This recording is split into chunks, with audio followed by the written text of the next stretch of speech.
It is noted throughout the Bible scriptures, the Son of God, that with all authority fulfills all the plans and Godhead promises for those made righteous of mankind to enter the kingdom of righteousness. Replacing God is part of an end by God's word.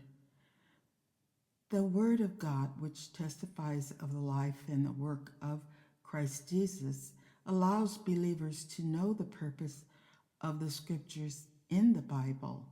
According to the life and teaching of Christ Jesus, the scriptures are important to know and teach with the focus on the words and ways of Christ Jesus.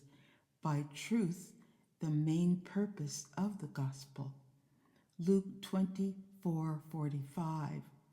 Then opened he their understanding, that they might understand the scriptures. From that which has been lived and communicated by Christ Jesus, the importance to the Lord God is that we understand the scriptures. It is life enriching to capture God's work concerning him, that Christ Jesus would be known for his position and work in providing salvation, and to be understood as the one predetermined one for mankind to know and follow. Luke 24:44 and 45. And he said unto them, These are the words which I spake unto you while I was yet with you, that all things must be fulfilled, which were written in the law of Moses, and in the prophets, and in the Psalms concerning me. Then opened he their understanding, that they might understand the scriptures.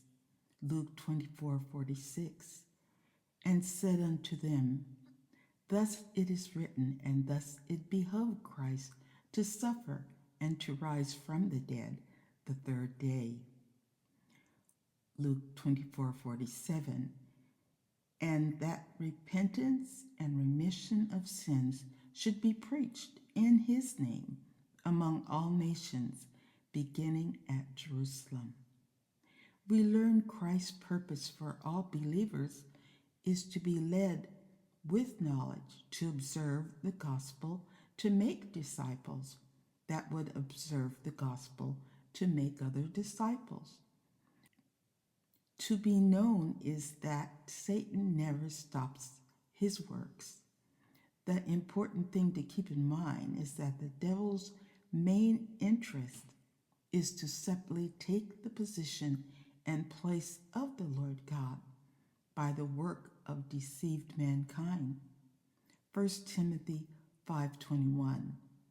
I charge thee before God and the Lord Christ Jesus and the elect angels, that thou observe these things without preferring one before another, doing nothing by partiality.